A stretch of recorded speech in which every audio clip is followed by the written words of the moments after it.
Hello बच्चों, आशा करती हूँ कि आप लोग अपने घरों में स्वस्थ और सुरक्षित होंगे। तो आज मैं पढ़ाऊंगी कक्षा 3 को उनके निहारिका पाठ्य पुस्तक से 15वां पाठ। और इस पाठ के द्वारा जो है हम अपने PT2 के परीक्षा के सिलेबस को स्टार्ट करेंगे। तो बच्चों चलिए देखते हैं क्या है आपके पाठ का शीर्षक। मूर्खतापूर्ण करतूत, यानी कि कोई मूर्खतापूर्ण काम किस तरीके से किया गया है वो हम देखेंगे कि बेवकूफ़ी का क्या काम है। बड़ों ने कहा है कि कोई भी काम जो है सोच समझ के करना चाहिए। बिल्कुल सही कहा है कि अगर हम किसी भी काम को सोच समझ के करेंगे तो उससे हमें कोई भी तकलीफ, कोई भी परेशानी नहीं होगी। और बिना सोचे समझे अगर हम कोई भी काम करेंगे तो कोई भी विपत्ति, कोई भी परेशानी आ सकती है। लेकिन कुछ मूर्ख लोग ऐसे होते हैं जो इसके परिणाम की चिंता किए बिना भी कुछ भी कर देते हैं। वो ये नहीं सोचते हैं कि आगे क्या होगा और वो कुछ भी कर देते हैं। और इससे क्या होता है, वो खुद भी मुसीबत में पड़ते हैं और दूसरे को भी मुसीबत में डालते हैं। और ऐसा ही एक काम जो है कर डाली थी जुलाई 2001 के अखबार में, उसकी खूब चर्चा हुई थी। वाराणसी के पास में जो एक रेलवे स्टेशन पे खाली रेलगाड़ी खड़ी हुई थी। इसका इंजन चालू था लेकिन ड्राइवर ही नहीं था। शायद वो काम से नीचे उतर करके जो है वो नीचे चला गया था। हो सकता है किसी काम से चला गया हो। तभी जो है वो सुबह का टाइम था, 3:30 हुआ था। और इस कारण प्लेटफॉर्म पे ज्यादा भीड़ नहीं थी, क्योंकि इतने सुबह कोई भीड़ तो होती नहीं है।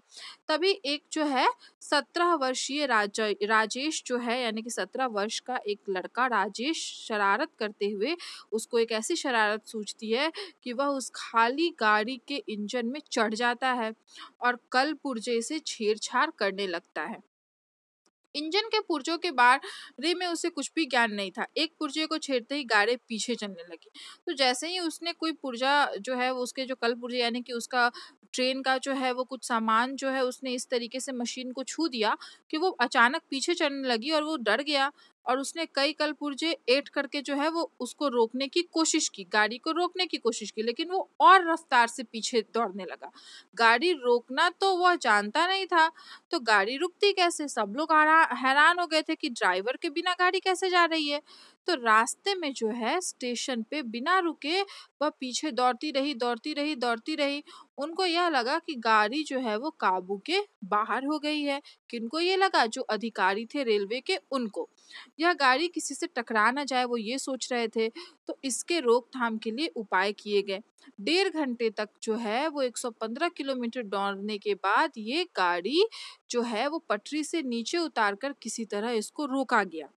इस बेकाबू गाड़ी की चपेट में आकर एक व्यक्ति ने अपनी जान से हाथ धो बैठा, यानी कि इस गाड़ी की वजह से एक आदमी अपना जान खो बैठा था। रेलवे पुलिस जो है, उसका जो कर्मचारी था, जब वो रोकने गया इस चीज को, तो वो भी बहुत ही गंभीर रूप से घायल था। और गाड़ी रुकते रुकते रेल ही विभाग के एक भवन में गिर करके मिट्टी में मिला दिया। यानी कि जैसे ही रेलगाड़ी जो पीछे की तरफ चलते चलते जा रही थी, तो रेल विभाग का ही एक भवन था जो कि पूरा टूट गया। बहुत ही करोड़ों रुपए की हानि हुई एक शरारती बालक के मूर्खता के कारण।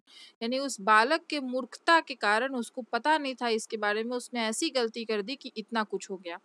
इसको जो है, इस लड़के को जेल से जो है उसको सिकोचे के पीछे जाना पड़ा, यानी कि उसको जो है जेल में भी जाना पड़ा था। काम बिगड़ जाने के बाद अब पछताने से भी क्या होगा। तो कवि गिरिधर ने ठीक ही कहा है, बिना विचारे जो करे सो पाछे पछताए, काम बिगड़े अपने जग में होत हंसाए।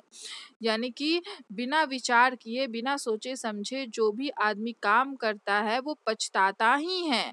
और जब काम बिगड़ जाता है तो सारा संसार जो है वो हंसता है उसके ऊपर। और वह लड़का जो है ये काम करने के बिना परिणाम के बारे में सोचे, अगर ऐसा काम करने से पहले अगर वो सोच लेता तो ये सारी परेशानी होती ही नहीं और ना ही उसे सजा मिलती।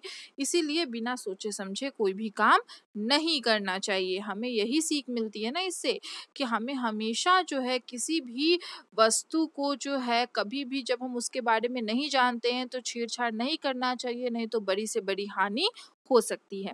तो ये पाठ था। इस पाठ का प्रश्न उत्तर आपके ऐप पर डाल दिया जाएगा। तब तक के लिए घर में रहिए, सुरक्षित रहिए। धन्यवाद।